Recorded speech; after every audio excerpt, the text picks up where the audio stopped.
নমস্কার বন্ধুরা, আজকে একটু বাড়িতে অনুষ্ঠান নয়, ভাবছি কিছু একটু ছোট ছোট বাচ্চারা আছে কটা, একসঙ্গে জোগাড় করে কিছু খাওয়া দাওয়া করাই। তো এই মাংসটা করব আমি কষা। আর এটা এটা বিরিয়ানির চিকেন।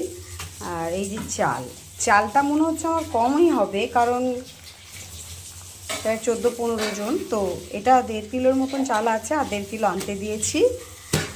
আর বৌমা মাংসটা ধুয়ে দিল। আর আমি তো আমার বৌমার মুখটা দেখতে পাচ্ছেন, বউটার মুখটা দেখছেন, ভাতের হাঁড়ি হয়ে গেছে।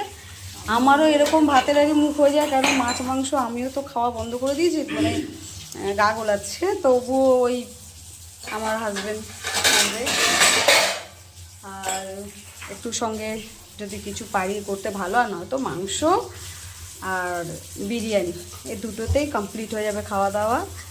আর আপনাদের বলি, এখানে এই পাশে যে জমিটা ছিল, এই জমিটাতে কালকে ওই ঈশান কোণে ওখানে পুজো হয়েছে। তো সত্যনারায়ণ পুজো হয়েছিল, আর বিট পুজো হয়েছিল। তো কালকে নিরামিষ ছিল, পুজো হয়েছে, সকলে এসেছিলো।